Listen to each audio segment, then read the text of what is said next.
Yang pertama dari Pak Adi, perwakilan dari Bragus. Perkembangan sekarang ini banyak penceramah yang muncul. Namun terkadang terjadi perbedaan pendapat di antara mereka. Sehingga umat yang baru belajar agama seperti kaum milenial menjadi bingung harus mengikuti pendapat ulama yang mana. Bagaimana menyikapi hal tersebut, Gus?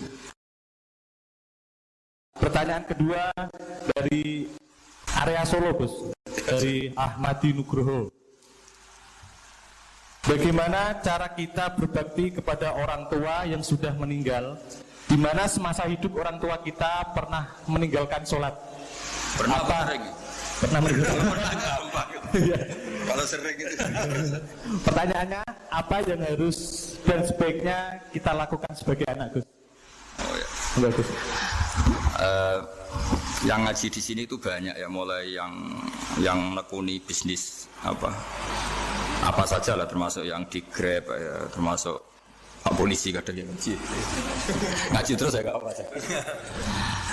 Dan semua saya itu termasuk kiai yang nggak pati suka ada pertanyaan, bukan karena apa ya, makanya tak batasi dua. Karena pertanyaan itu biasanya itu dipikir dari rumah, terus tema yang pokok itu gak pati di rumah, no sementing kok iso takok. Iya, sehingga itu iya. Nah, ini nama-nama yang jada tanya, caranya pejabat jodoh kan ribet nanti itu. Makanya ya, tapi ya senang saya ada pertanyaan ya senang. Cuma kenapa saya tidak membuka terbuka, karena tema kita kan kiai ya, kiai itu kayak dokter, tahu misalnya saya tadi tema itu supaya orang itu tauhidnya kokoh dengan, karena zaman akhir itu yang paling mengkhawatirkan itu apa? Tauhid gitu. Tapi kalau tanya ini diberi hak, itu orang kan sudah punya pikiran sendiri mau ditanyakan, padahal itu subjektivitas dia. Sehingga tanya ya sudah sekadar, tapi ya nggak apa-apa, tetap saya senang, cuma nggak boleh banyak-banyak. Dua itu sudah kebanyakan. Yang kedua tak jawab serius. Ketika kita punya orang tua yang punya hutang, jadi yang dibahas Nabi itu hutang dulu. Itu karena hak adami. Hak adami itu tuntutan. Jadi kalau dalam kitab fikih itu ada istilah hakwa mabniun alal musamaha wa hakul adami mabniun alal musyaha. Jadi kalau hak Allah itu Allah lebih rileks. Karena Allah itu tidak butuh disembah, tidak butuh dipuja-puja, Allah sudah terlalu besar. Al-Qayyum sudah besar sendiri. Tapi kalau hak adami bawaan manusia itu, kalau hartanya dibawa orang itu ingat terus. Sehingga harus diselesaikan. Maka Nabi kalau mau mensolatkan danya, tanya punya utang enggak. Kalau orang itu misalnya enggak sholat atau apa itu, Nabi masih ringan. Yang ditanyakan imannya. Bukan berarti kita nyepelekan sholat, enggak. Tapi memang agama ini yang diprioritaskan itu hak adami. Sholat itu super penting, bukan penting lagi super penting. Makanya pertanyaan tadi tak teruskan dulu. Anak cucunya itu prioritas itu mikir utang dulu. Karena ini yang hak adami gitu. Ya. Nah setelah utang itu selesai, baru dipikirkan menurut sebagian ulama, anak ini boleh mengkodoi sholat yang ditinggalkan orang tuanya.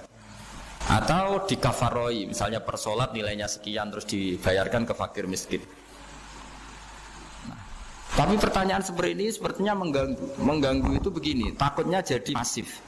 Jadi masif itu gini, berhubung ada solusinya. Ini yang tanya orang mana tadi itu? Solo, ini orang Solo ini harus dikasih tahu. Berhubung ada solusinya, jangan-jangan kita yang kaya. Misalnya Pak Yusuf atau Bu Sulis kaya. Kalau nak punya tabungan, nak saya tidak usah sholat ya, nanti gampang. Karena per sholat kan nilainya hanya sekian gitu. Umur saya kan paling tinggal berapa, itu cukup lah apa? Iya cukup untuk mengganti, itu kan ribet. Makanya solusi itu ya kadang tidak baik. Karena nanti dipakai saya naik dewi. Makanya dulu itu terkenal ada guyonan, seorang kiai ditanya, ini guyonan nyata. Pak Kiai, katanya Kiai itu orang suci, tapi kadang-kadang kok maksiat juga. Jawabnya ngawur sekali. Justru yang boleh maksiat tuh Kiai, kamu nggak boleh. Terus, kenapa Pak Kiai? Dia tahu caranya tobat, kamu nggak tahu. Jadi yang melanggar hukum itu kan yang pakar hukum. Tahu itu. Tahu ilmunya. Cara melanggar tapi nggak bisa dipidanakan. Punya penghapusnya, Gus? Ya punya penghapusnya, itu kan ribet kan.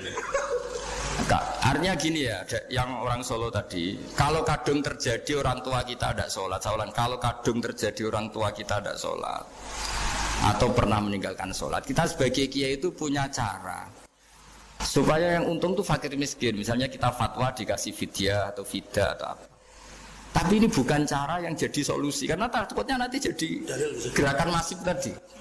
Gerakan tidak usah sholat diganti, ya itu kan ceribet jadi.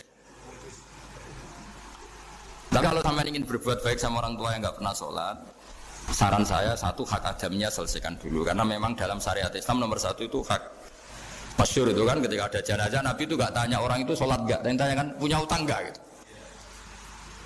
Sehingga kalau di kampung-kampung di mana-mana kalau ngelepas jenazah kan kalau ada hak adami diambil alih keluarga supaya mayit ini ketemu Allah tanpa ada hak adami kan gitu semuanya kan di ya kan yang diselesaikan kan adami dulu utang itu tadi ya gitu ya. Jadi nggak semua solusi itu baik karena takutnya tadi loh apa jadi gerakan tadi. Makanya kita jadi kiai sering bingung gitu loh, karena mau nggak fatwa itu ada yang tanya, mau fatwa takutnya tadi.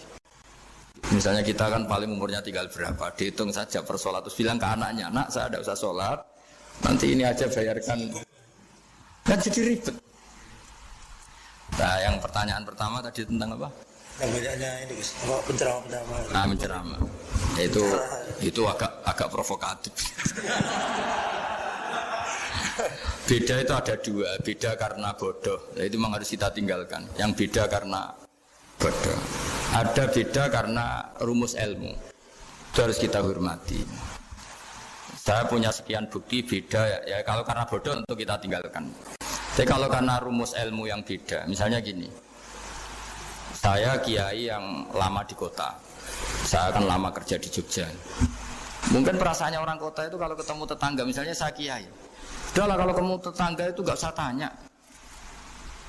Ya kalau ketemu biasa aja, tidak usah tanya, tidak usah ramah, biasa aja.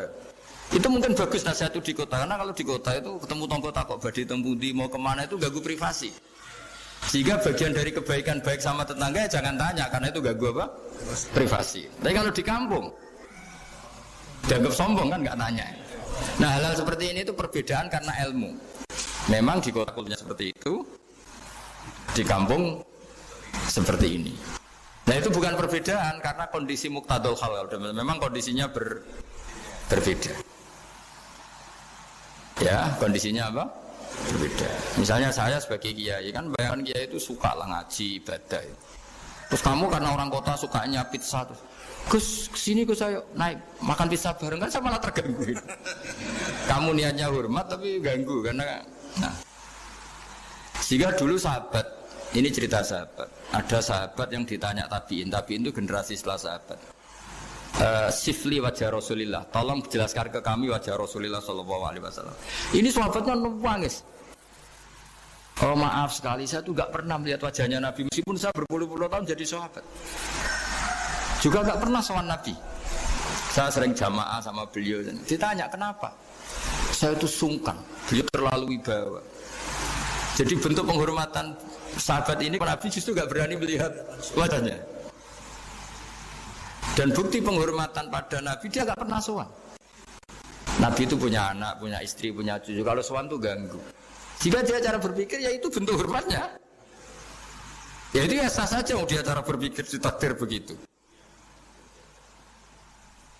Tapi ada beberapa sahabat yang justru saking cintanya sering melihat wajah Nabi, sering sowan Nabi. Itu haknya dia cara berpikir begitu.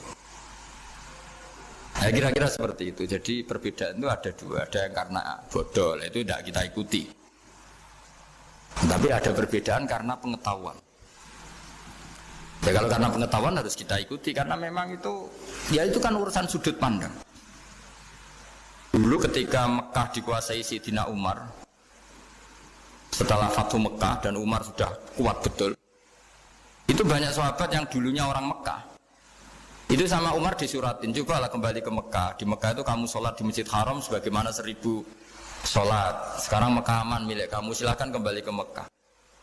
Tapi jawabnya sahabat itu nggak mau. Paling di Mekah hanya dapat pahala 1000 sholat. Tapi kalau mengislamkan orang di daerah-daerah pedalaman itu dakbul anbiya. Ciri khas Nabi itu yang membenarkan orang itu, bukan di satu tempat. Terus sampai nambahi surat ini, wa alam anal ardo lam tuqaddis ahad, dan bumi itu tidak bisa loh mensucikan orang. Abu Lahab itu orang Mekah, Abu Jahal orang Mekah, tapi tetap begitu.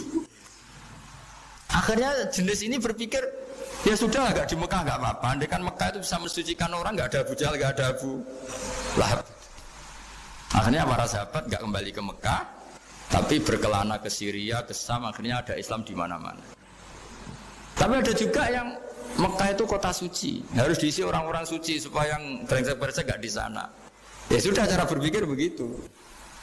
Nah ini cerita ya. Jadi sudah, kalau perbedaan karena ilmu, ya sudah memang karena ilmu. Nah itu nggak apa-apa. Nah kalau sampean tanya, lalu bedanya apa, Gus? Yang beda karena ilmu, karena ya lihat saja, kalau dia orang pinter bacanya banyak, berarti bedanya karena ilmu. Tapi kalau nggak berbeda berarti karena nggak tahu. Ya kira-kira.